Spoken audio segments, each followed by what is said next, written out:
Hello again, this is Eshū, and you're listening to Living Zen, a podcast for seekers and practitioners walking the path of Zen in everyday life. If you're new to practice or curious about getting started, I encourage you to visit zenwest.ca to access the free Orientation to Zen course. It's a great way to ground your practice in solid fundamentals. You can also support this work and access more teachings, reflections, and bonus resources by becoming a patron at patreon.com/redmountainway. Your support helps sustain all the work I do, and more people to access it all over the world. For those looking for one-on-one guidance, I offer personalized mentorship and training through monarchtranswork.com. You'll find links in the show notes. Today there's a couple of phrases that are kind of rolling around in my head. So often when it comes to giving a Dharma talk, when things are persistent like that, I tend to go, okay, what's that about?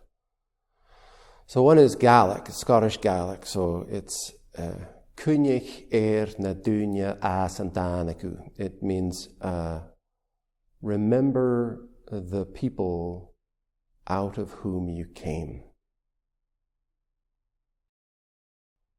And the second phrase that's rolling around in my head comes from Dogen Zenji. To study Zen is to study the self. To study the self is to forget the self. To forget the self is to allow there's lots of different translations, but the 10,000 things to arise in perfect clarity. So it's been quite an interesting and wonderful thing to come back to Zenwest and to start sitting and teaching here again. A big part of that has been that seeing faces come back into the Zendo that I haven't seen for a long time. And to see that people have continued with their practice, one way or the other, to find their way back. Recently, I wrote a piece about ancestors. Not only Zen ancestors, but our biological ancestors as well. And in coming back to Zen practice, one of the things that I've been really keenly aware of is that Zen practice, this form that we have, it acts, I'm always going on about how wonderful Zen practice is, of course.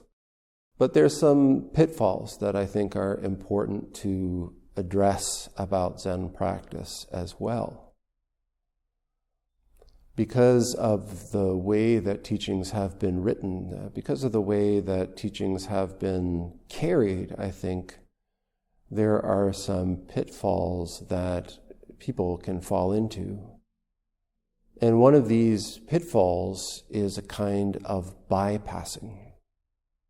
Spiritual bypassing, psychological bypassing, emotional bypassing. A lot of people really gravitate towards Zen because, we get to come together in a room and just sit down with a bunch of other people and just not talk. We get to just be together with people and not have to engage in social relationship, I guess. And while there's a component of that that's true, there's a deeper component where that's completely the opposite of what we're doing when we come into the Zendo. It's not avoiding relationship. It's not unburdening ourselves from the inconvenience of relationship. In a way, it's much more deeply coming into relationship because we're not talking. So when we're approaching our practice in this way, this is why I talk about chanting. This is why I talk about walking the way that I do, because it's a relational practice. It's not about not relating. It's about opening up all of our senses to see that there's no way to avoid that. There's no way to avoid relationship. In every moment of our lives, we are enmeshed in a network of relationships with human beings and other than human beings all the time. There's nowhere we can go. There's nothing that we can do where we're not in relationship. And likewise, when we look at the nature of who we are as human beings, as individual people, me sitting here today, we ask these big Zen questions like, who am I? Does a dog have Buddha nature? I think part of our challenge is that we're indoctrinated into a path or a cycle of learning. It's very short because we've grown up with or seen the evolution of technologies that make intellectual learning happen more and more quickly all the time.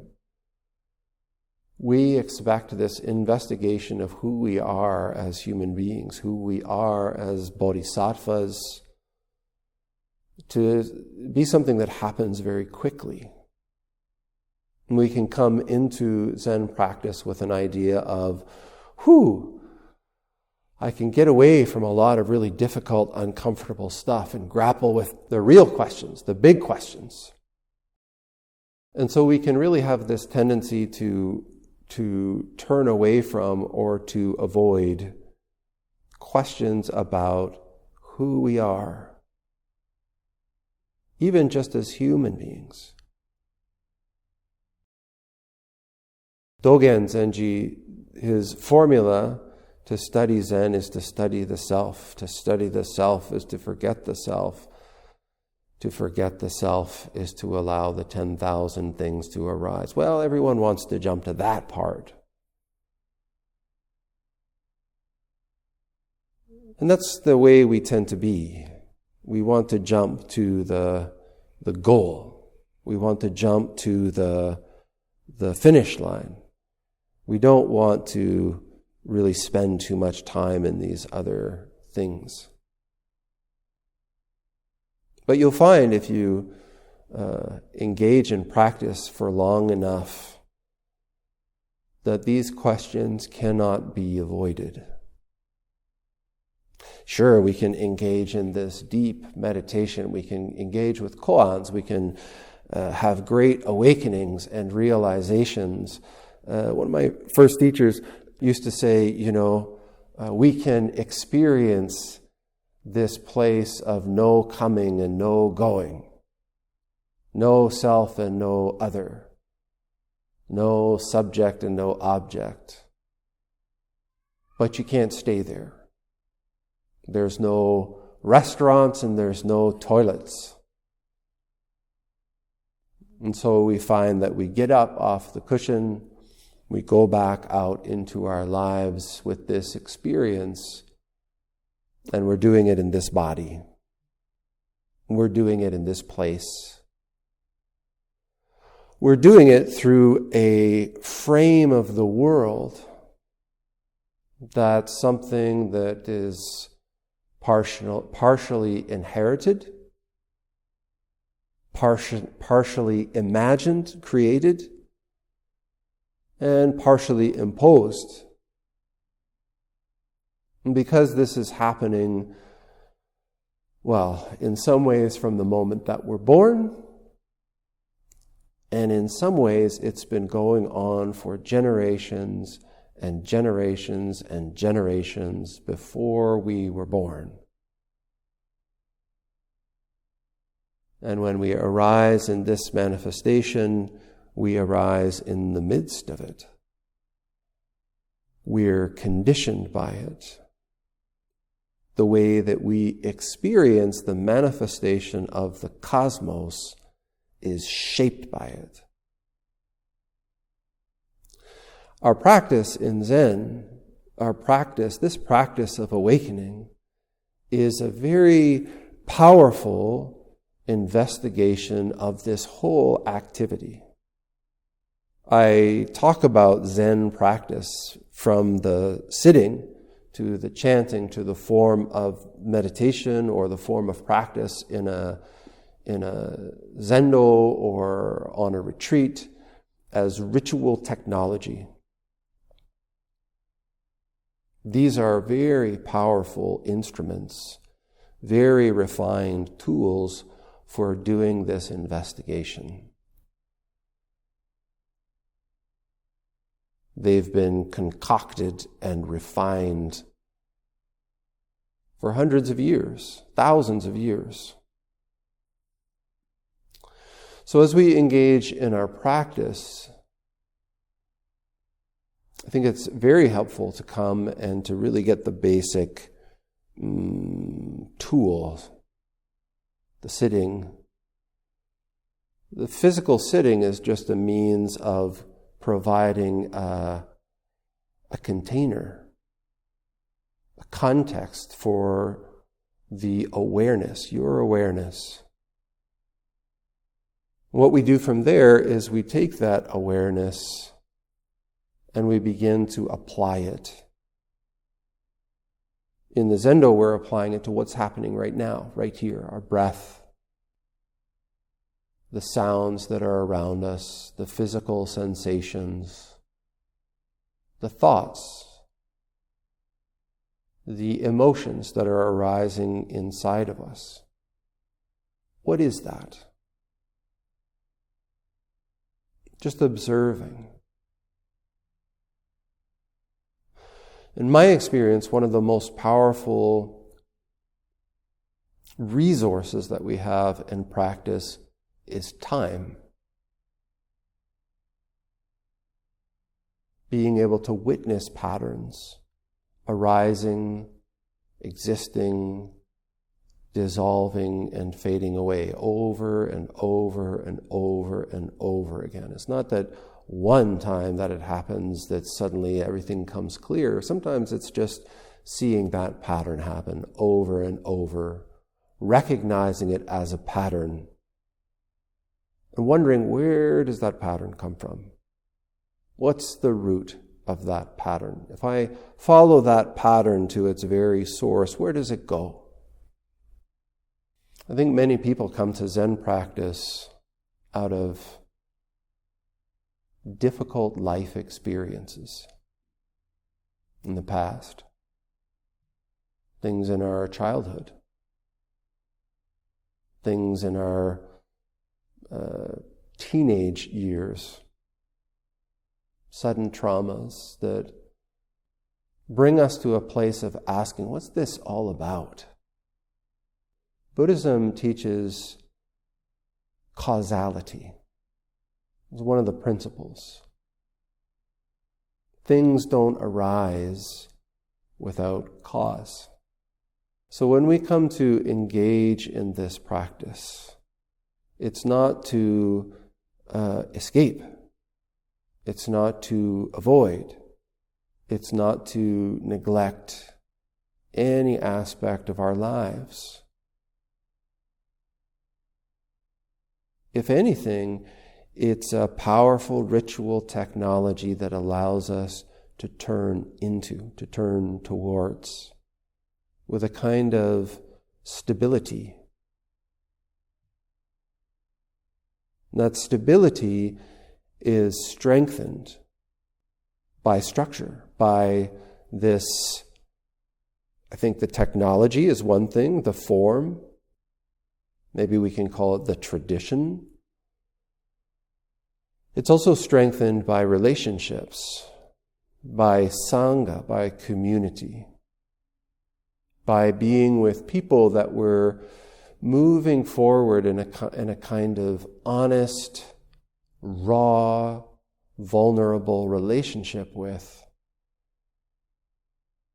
that are able to recognize the challenges of doing this practice because they're doing it themselves. Much like the chanting I was talking about, when we practice in community, there's times where we're really hurting, where we're really up against it, where something has surfaced. We become aware of some aspect of ourselves or our relationships or the content of our lives, and we're struggling. And when we're practicing in Sangha, when we're practicing in community, it's like magic that there are people who are in a place where they're really feeling strong, balanced, stable.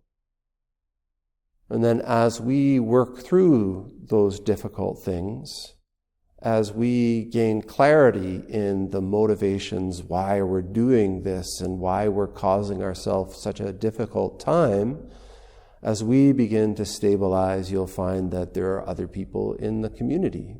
There are other people in your Sangha that are becoming less stable. Something's opened up. They've gained some insight or something has erupted. Some aspect of their social network has broken down and they're on unstable footing.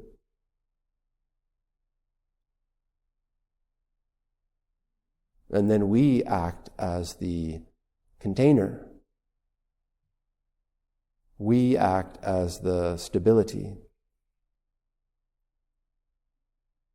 And I think it's important for us to really be able to understand our practice in community in this way.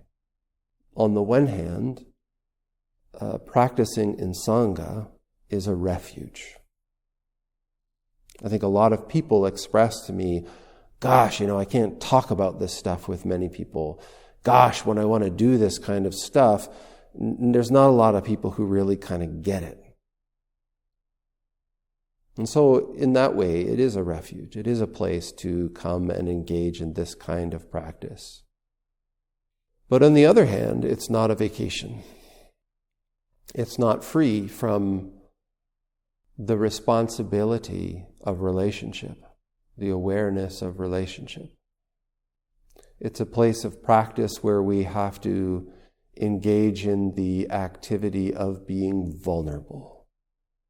It's a place of practice where we have to come and be willing to engage in a practice of being uncompromisingly genuine or honest with ourselves and with the people that we're engaged in practice with. This is certainly one of the pitfalls of Zen, particularly more, I think, than many other traditions of Buddhism, because there's so much form, there's so much tradition, there's robes and old paintings and all kinds of stuff. And when we're not really stable in ourselves, it becomes really easy to take on a character, to put on a picture, to be what we think we ought to be as good Zen people.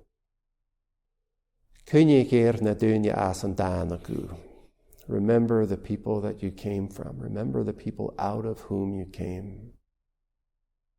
When we're avoiding all of the conditioning that we experienced, when we're suppressing the difficult, even traumatic experiences that we've had, we're actually holding a big part of who we are, who we've become as people, out of our experience, our living experience. It's like we're trying to live, when we talk about, be in the present moment. It's like we can do that without any past. We can do that without any connection to things in the past.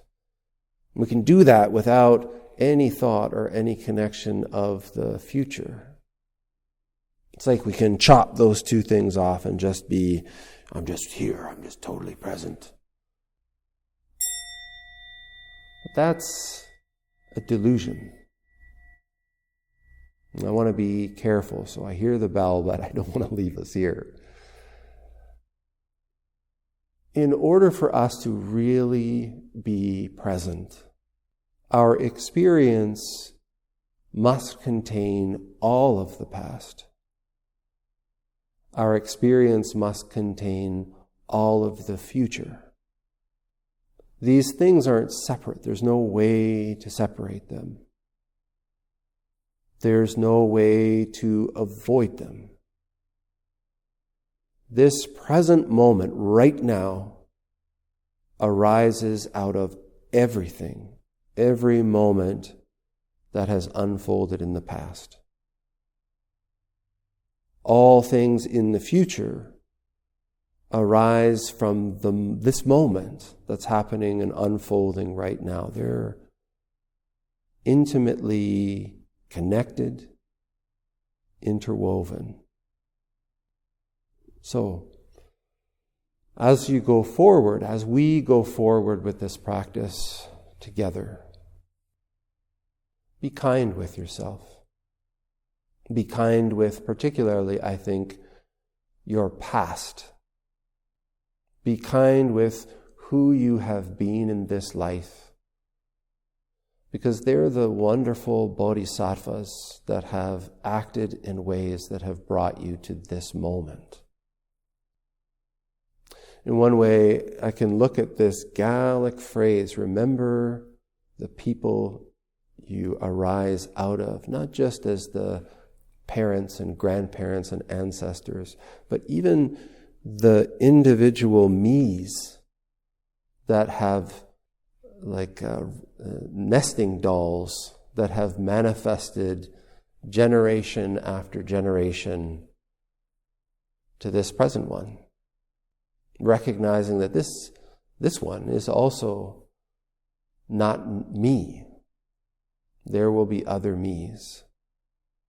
Remember the people you came from.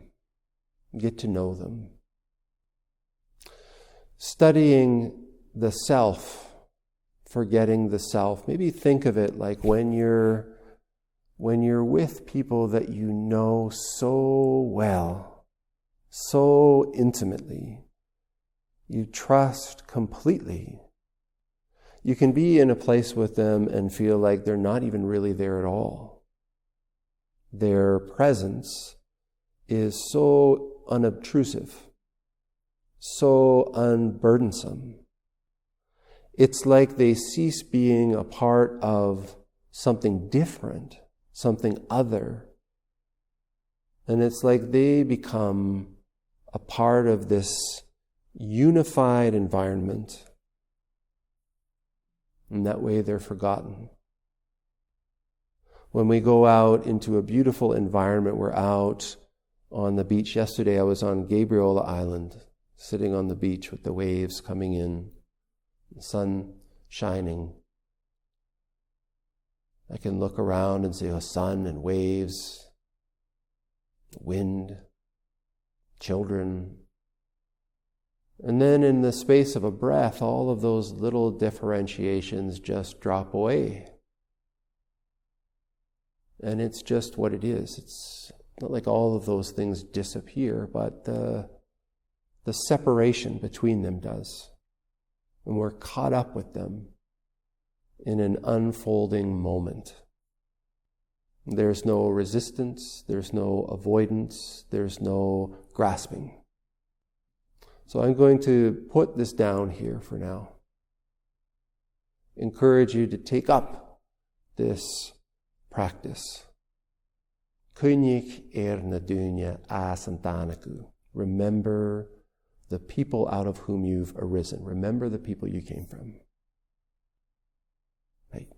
Thanks for listening to Living Zen. If you found something here that resonated with you, please consider taking a moment to rate, review, or share this podcast. It's one of the simplest and most effective ways that you can support this offering. You can explore more about Zen practice at zenwest.ca, and you can check out more of my work by becoming a supporter at patreon.com/redmountainway. If you're ready to dive deeper into exploring your own path, I offer one-on-one mentorship through Monarch Trancework. Details are in the description. Until next time, may your feet be steady on the journey, may your heart be open, and may you have good companions along the way.